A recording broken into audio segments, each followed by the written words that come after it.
Hello, good morning, जोहार। मैं संजय और आप देख रहे हैं न्यूज झारखंड। समय हो चला है झारखंड की खबरों को जानने का, तो चलिए जानते हैं आज की झारखंड की 25 मुख्य बड़ी खबरों को। विधानसभा का घेराव करने पहुंचे पारा शिक्षकों को प्रशासन ने रोका। 28 दिसंबर को करेंगे मुख्यमंत्री आवास का घेराव। राज्य में काम कर रहे 62,000 पारा शिक्षक अपनी विभिन्न मांगों को लेकर सरकार के समक्ष विरोध जता रहे हैं। इसी को लेकर मंगलवार को राज्य भर के सभी पारा शिक्षक संगठन एकजुट होकर विधानसभा का घेराव करने पहुंचे। विधानसभा के पास प्रदर्शन स्थल कोटे मैदान में लगभग हजारों की संख्या में राज्य भर से पारा शिक्षक पहुंचे और विधानसभा का घेराव करने की तैयारी में जुटे। पारा शिक्षकों की बढ़ती संख्या को देखते हुए सुरक्षा व्यवस्था के पुख्ता इंतजाम किए गए थे। रांची के धुरवा थाना इलाके के डीएसपी राजा कुमार मित्रा के नेतृत्व में पुलिस बलों की विशेष तैनाती की गई थी। पारा शिक्षकों की मांगों को देखते हुए उनके समर्थन में विधायक विनोद सिंह और अमित यादव पहुंचे। पारा शिक्षकों के विरोध प्रदर्शन का समर्थन करते हुए विधायक विनोद सिंह ने कहा कि जो भी मांग है उसके लिए सदन में आवाज उठाई जाएगी। 18 से 19,000 रुपए प्रति माह के वेतन पर काम कर रहे पारा शिक्षकों की मांग जायज है। यदि सरकार उनकी मांगों पर विचार नहीं करती है तो उनके प्रदर्शन के साथ वह खुद भी मौजूद रहेंगे। वही पारा शिक्षकों ने कहा है कि सरकार आज के प्रदर्शन के बाद भी ठोस कदम नहीं उठाती है तो 28 दिसंबर को मुख्यमंत्री आवास घेराव का काम राज्य भर के पारा शिक्षक करेंगे। पारा शिक्षकों ने कहा है कि उनकी जो भी मांग है वह सरकार से लेकर रहेंगे, नहीं तो आने वाले दिनों में वोट की चोट से सरकार को जवाब देने का काम करेंगे। पंचायत सचिवों के लिए पंचायत भवन में बायोमेट्रिक अटेंडेंस अनिवार्य। पंचायत सचिवों के लिए अब पंचायत भवन में बायोमेट्रिक अटेंडेंस अनिवार्य कर दिया गया है। इस संबंध में पंचायती राज निदेशालय की ओर से सभी जिलों के डीसी, डीडीसी और अन्य को लेटर जारी कर सूचना दे दी गई है। निदेशक निशा उरांव के स्तर से लिखी गई चिट्ठी में कहा गया है कि पंचायत सचिव अपने निर्धारित दायित्वों के निर्धारण के लिए पंचायत भवन में उपस्थित रहेंगे। साथ ही आधार आधारित बायोमेट्रिक अटेंडेंस नियमित रूप से दर्ज कराएंगे। एक से अधिक ग्राम पंचायत के प्रभारी होने के मामले में जिला द्वारा निर्गत रोस्टर ड्यूटी की सूचना बीडीओ, पंचायत समिति के कार्यपालक पदाधिकारी संबंधित ग्राम पंचायत के मुखिया को देंगे। साथ ही कहा गया है कि ग्राम पंचायत सचिव आकस्मिक अवकाश के लिए संबंधित पंचायत के मुखिया, प्रभारी मुखिया को सूचना देंगे। फिर वे पंचायत समिति के कार्यपालक पदाधिकारी को सूचित करेंगे। सचिव को यह अधिकार होगा कि वह आकस्मिक छुट्टी के अलावा बाकी छुट्टियां जरूरतों के मुताबिक मुखिया, प्रभारी मुखिया को सूचित करके लेंगे। जिन ग्राम पंचायतों में बायोमेट्रिक अटेंडेंस प्रणाली के लिए आवश्यक उपकरण नहीं है वहां जल्द ही इसकी व्यवस्था हो।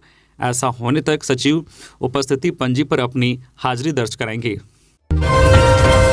एनकाउंटर में एसआई को लगी गोली, पुलिस ने नक्सली को AK-47 के साथ दबोचा। झारखंड पुलिस को नक्सलियों के खिलाफ बड़ी कामयाबी मिली है। गढ़वा जिले के रंका थाना क्षेत्र के ढेगुरा के जंगल में नक्सली संगठन JJMP और रंका पुलिस के बीच हुई मुठभेड़ के बाद पुलिस को बड़ी सफलता हाथ लगी है। मुठभेड़ के बाद चलाए जा रहे सर्च ऑपरेशन में यह सफलता पुलिस को हाथ लगी है, जिसमें मुठभेड़ में शामिल एक सदस्य को पुलिस ने धर दबोचा है। मुठभेड़ में शामिल जवानों को पुरस्कृत भी किया गया है। सभी को आईजी ने पुरस्कृत किया है। रंका में हुए मुठभेड़ के बाद सर्च ऑपरेशन के दौरान शिव पूजन मुंडा नामक नक्सली को गिरफ्तार किया गया है। सर्च ऑपरेशन के दौरान AK-47 हथियार, 4 मैगजीन, 83 जिंदा गोली, वॉकी टॉकी 1, मोबाइल 4, वर्दी 1, पिट्ठू बैग सहित छोटे मोटे 18 सामान को बरामद किया गया है। इंडिया गठबंधन की बैठक में जेएमएम ने 8 सीटों पर ठोकी दावेदारी। 31 दिसंबर तक सब हो जाएगा फाइनल। राज्य सरकार पर अवैध खनन, शराब नीति में अनियमितता, जमीन के फर्जी पत्रक बनाकर बेचने जैसे कई गंभीर घोटालों के आरोप लगे हुए हैं। केंद्रीय एजेंसी इन सब की जांच भी कर रही है। भाजपा के आरोप पत्र में इसे भी शामिल किया गया है। आरोप पत्र में सरकार पर लगे आरोपों को भाजपा मजबूती से लोगों के समक्ष रखने की तैयारी में है। रोजगार का मुद्दा सबसे अहम। आरोप पत्र में सबसे अहम हिस्सा रोजगार के वादे पर किए जाने की संभावना है। पार्टी अपने आरोप पत्र में 4 साल में कितने लोगों को नौकरी मिली इसका आंकड़ा रखेगी। इसके अलावा इन 4 साल में केंद्र सरकार ने राज्य के कितने लोगों को रोजगार से जोड़ा इसका एक तुलनात्मक आंकड़ा भी दिया जाएगा। रघुवर दास सरकार द्वारा राज्य में दिए गए रोजगार का हवाला भी दिया जाएगा। खबरों में आगे बढ़ने से पहले अगर आप अभी तक न्यूज झारखंड चैनल को सब्सक्राइब नहीं किए हैं तो प्लीज चैनल को सब्सक्राइब करके बेल आइकन प्रेस कर दीजिए, जिससे आपको झारखंड की हर छोटी बड़ी खबर का अपडेट आप तक पहुंचता रहे। तो चलिए बढ़ते हैं खबरों की ओर। मौसम विभाग ने जारी किया ठंड का अलर्ट, इन जिलों में शीतलहर की चेतावनी। झारखंड में मौसम का मिजाज अभी इसी तरह रहेगा। 22 दिसंबर के बाद 1-2 दिनों के लिए न्यूनतम तापमान थोड़ा बढ़ सकता है। इस दौरान आकाश में हल्के बादल रहने का अनुमान है। अभी मौसम शुष्क ही रहेगा। 21 दिसंबर तक न्यूनतम तापमान गिर सकता है। मौसम केंद्र के प्रभारी अभिषेक आनंद ने बताया है कि आज 20 दिसंबर के तापमान में कोई बड़ा बदलाव नहीं होगा। वह 20 और 21 को तापमान 1-2 डिग्री गिर सकता है। इन 2 दिनों तक राज्य के पश्चिमी हिस्से में शीतलहर चल सकती है। लोगों को अभी सतर्क रहने की जरूरत है। कांके सहित कई ग्रामीण इलाकों में ठंड का कहर ज्यादा है। न्यूनतम तापमान लगातार 5 डिग्री सेल्सियस नीचे चल रहा है। मौसम विभाग ने 21 दिसंबर तक गढ़वा, पलामू, चतरा, लातेहार, लोहरदगा और गुमला के लिए जो कोल्ड वेव यानी शीतलहर की चेतावनी दी है। 22 दिसंबर को तापमान चढ़ सकता है। सुबह में कोहरा रह सकता है। इस दौरान मौसम शुष्क रहेगा। बारिश का कोई अनुमान नहीं है। राज्य में न्यूनतम तापमान 7 से 11 डिग्री सेल्सियस के बीच चल रहा है। ग्रामीण क्षेत्रों में तापमान शहरी क्षेत्रों से 2 से 3 डिग्री सेल्सियस नीचे चल रहा है। झारखंड शीतकालीन सत्र बिना बदलाव, फिर सदन में आएगा 1932 का स्थानीयता बिल। झारखंड का शीतकालीन सत्र जारी है। आज बुधवार को हेमंत सोरेन सरकार 1932 आधारित स्थानीयता बिल को दोबारा सदन में लाने जा रही है। झारखंड मुक्ति मोर्चा ने स्पष्ट किया है कि स्थानीयता बिल को सदन में बिना किसी बदलाव के पेश किया जाएगा। गौरतलब है कि यह बिल राजभवन से 2 बार वापस लौटाया जा चुका है। पहले पूर्व राज्यपाल रमेश बैस ने अपने कार्यकाल के दौरान स्थानीयता बिल को वापस लौटा दिया। वहीं जो दूसरी बार मौजूदा राज्यपाल सीपी राधाकृष्णन ने इसे वापस कर दिया। सीपी राधाकृष्णन ने कहा कि इसे इसी रूप में पारित करना संवैधानिक प्रावधानों का उल्लंघन होगा। गौरतलब है कि 2 दिन पहले झारखंड मुक्ति मोर्चा के महासचिव सुप्रियो भट्टाचार्य ने कहा था कि स्थानीयता बिल को दोबारा उसी स्वरूप में राज्यपाल के पास भेजा जाएगा। इसे मंजूरी देना राज्यपाल की संवैधानिक मंजूरी होगी। झारखंड में प्रतिवर्ष तैयार किए जाएंगे 30 पायलट। झारखंड में हर वर्ष 30 पायलट तैयार किए जाएंगे। इस संबंध में नगर विमान विभाग द्वारा अधिसूचना जारी कर दी गई है। इसमें से 15 को निःशुल्क ट्रेनिंग दी जाएगी। वहीं शेष 15 को निर्धारित शुल्क देकर ट्रेनिंग लेनी होगी। बता दें कि सरकार प्रतिवर्ष निःशुल्क छात्रवृत्ति देने के लिए 15 छात्रों के प्रति प्रशिक्षु लिए 60,73,000 रुपये खर्च करेगी। इस संबंध में नगर विमान विभाग द्वारा अधिसूचना जारी कर दी गई है। जारी अधिसूचना के आधार पर एयरबस 320 में भी पायलट की ट्रेनिंग दी जाएगी। यह प्रशिक्षण दुमका के अलावा गुड़गांव व यूपी के गौतम बुद्ध पायलट ट्रेनिंग संस्थान में दिलाया जाएगा। झारखंड सरकार इसके लिए भारत सरकार से वार्ता कर स्वीकृति लेने का प्रयास कर रही है। प्रशिक्षण दिलाने के लिए नए ट्रेनर की बहाली भी होगी। खबरों में आगे बढ़ने से पहले फाइनली न्यू ईयर का गिव अवे था, उसका रजिस्ट्रेशन प्रोसेस शुरू कर दिया गया है, जिसमें आप पार्टिसिपेट होकर 51,000 रुपए तक कैश जीत सकते हैं। इसमें से जो फर्स्ट लकी विनर बनेंगे उनको 20,000 का कैश रिवॉर्ड दिया जाएगा। जो सेकेंड लकी विनर बनेंगे उनको 10,000 का कैश रिवॉर्ड दिया जाएगा और जो थर्ड लकी विनर बनेंगे उनको 5,000 का कैश रिवॉर्ड दिया जाएगा। इसके अलावा भी किन्हीं 32 लकी विनर को 500 रुपए का कैश रिवॉर्ड दिया जाएगा। ये गिव अवे फेसबुक पे चलाया जा रहा है और इससे पहले हम लोगों ने दीपावली में यूट्यूब पे 1,10,000 का गिव अवे चलाया था। उसमें अगर आप पार्टिसिपेट नहीं हो पाए थे तो आप इस गिव अवे में पार्टिसिपेट होकर कैश जीत सकते हैं। तो वीडियो के डिस्क्रिप्शन में लिंक है जहां से आप क्लिक करके देख सकते हैं कि कैसे आप इसमें पार्टिसिपेट हो सकते हैं। और इसका रिजल्ट का जो अनाउंसमेंट है वो 14 जनवरी 2024 को किया जाएगा। तो आप लोग जल्दी जल्दी रजिस्ट्रेशन करें और जो कैश जीतने के लिए तैयार हो जाएं। चलिए हम लोग बढ़ते हैं अपने खबरों की ओर। आप लोग रजिस्ट्रेशन करें। धन्यवाद। क्वालिटी एजुकेशन के लिए 5,000 उत्कृष्ट विद्यालयों का होगा शुभारंभ, गुमला में बोले सीएम हेमंत सोरेन। सीएम हेमंत सोरेन ने कहा है कि झारखंड में 5,000 उत्कृष्ट विद्यालय शुरू करने की योजना है। फिलहाल राज्य में 80 उत्कृष्ट विद्यालय का शुभारंभ कर दिया गया है। झारखंड की 80% आबादी गाँवों में बसती है। सरकार गठन से पूर्व कहा था कि हमारी सरकार का संचालन गाँव और पंचायत से होगा। राज्यवासियों को सरकार की योजनाओं का लाभ देने के लिए यहाँ के लोगों को प्रखंड कार्यालय और जिला मुख्यालय नहीं बुलाएगी, बल्कि आपकी सरकार खुद आपके द्वार आकर आपकी समस्याओं का समाधान करेगी। इस उद्देश्य को प्राप्त करने के लिए हमारी सरकार तीसरी बार आपकी योजना आपकी सरकार आपके द्वार कार्यक्रम का आयोजन गांव और पंचायत में कर रही है। आयोजित शिविर के माध्यम से लोगों की समस्याओं का समाधान और उन्हें योजनाओं का लाभ मिल रहा है।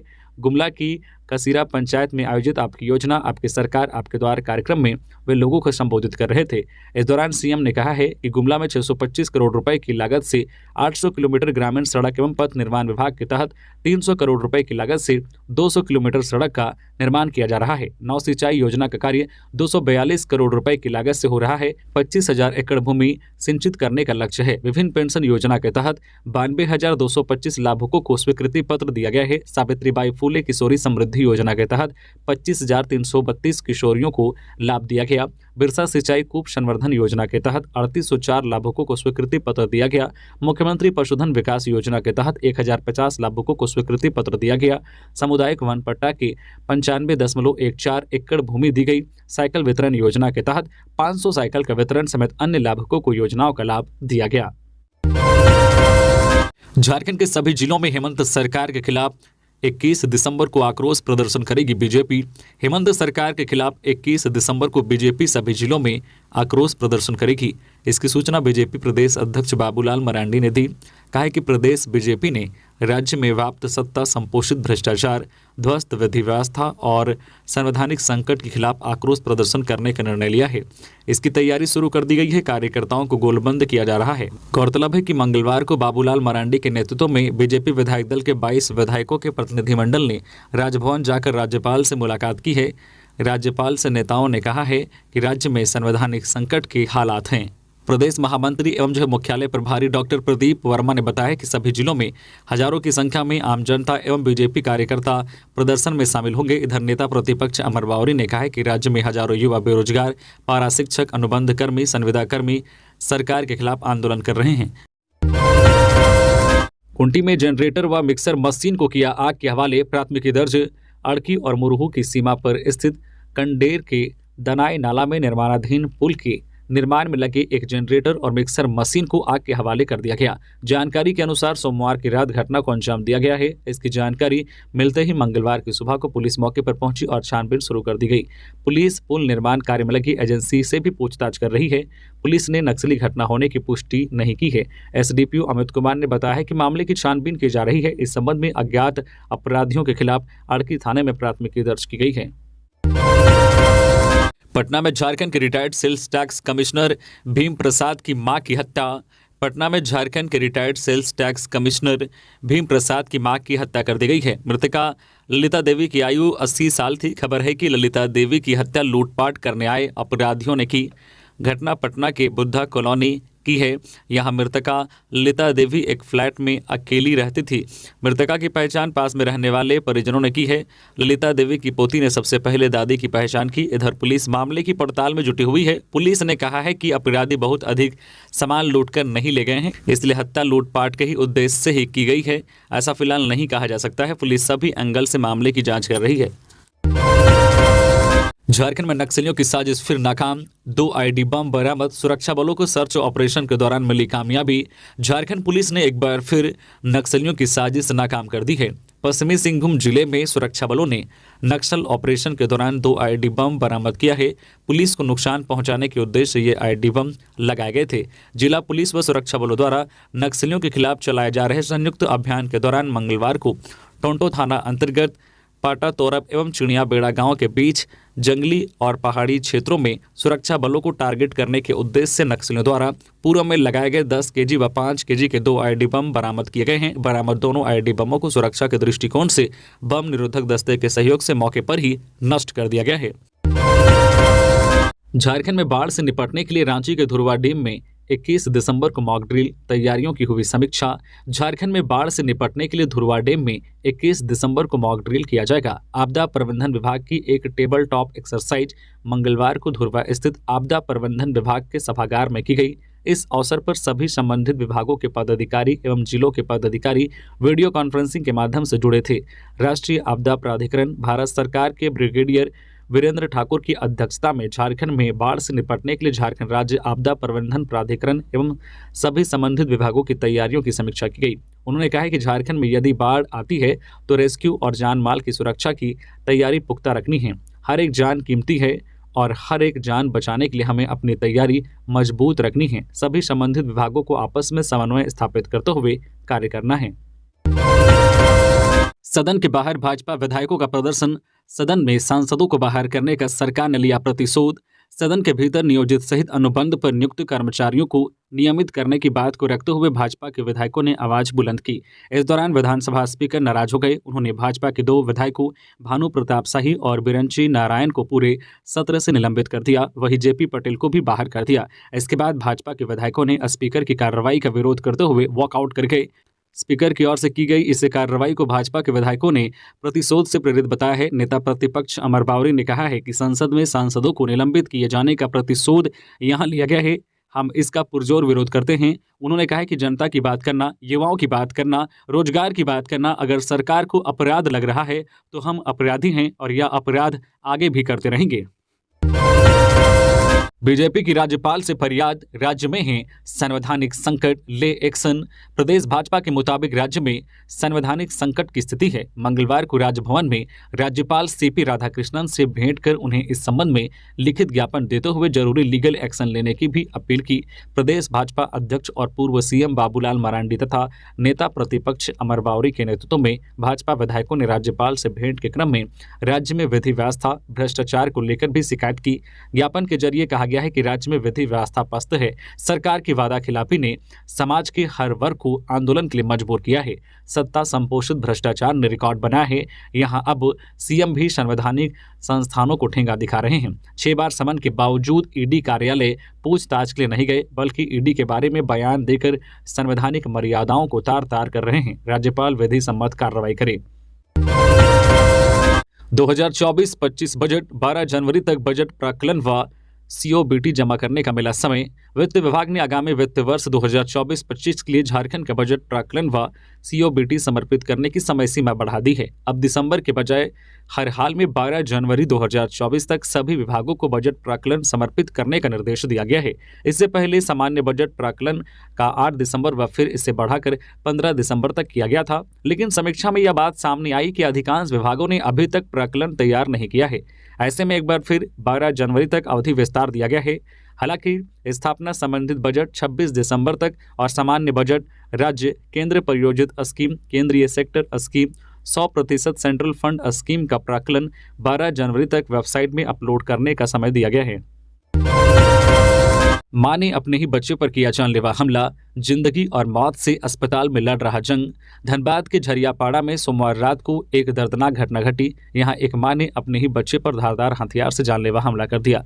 बच्चा जिंदगी और मौत के बीच अस्पताल में झूल रहा है। घटना की सूचना मिलते ही चारों तरफ सनसनी फैल गई। चिरकुंडा थाने की पुलिस महिला को थाने ले गई है। बच्चे का इलाज आसनसोल के एक अस्पताल में हो रहा है। जिस बच्चे पर हमला किया गया है उसकी उम्र 1.5 साल है। घटना के बारे में बताया जाता है कि सोमवार की रात अचानक मां ने अपने बच्चे पर हमला करना शुरू कर दिया। उसने चेहरे और गले पर धारदार हथियार से हमला किया है, जिसके कारण वह गंभीर रूप से घायल हो गया। हमला करते हुए बच्चे की चाची की नजर पड़ गई। उसने तुरंत बच्चे को छुड़ा लिया, नहीं तो बच्चे की मौत हो जाती। स्थानीय लोगों का कहना है कि मां हर वक्त अपने बच्चे को कलेजे से लगाकर रखती थी। पता नहीं उसे क्या हुआ कि उसने इस घटना को अंजाम दिया। लोगों ने यह भी बताया है कि महिला मानसिक रूप से पीड़ित है। हो सकता है कि उस वक्त मानसिक तौर पर ठीक नहीं होगी। गिरिडीह में अनाज घोटाला में सबसे अधिक कसूरवार डोर स्टेप डिलीवरी के ठेकेदार झामुमो।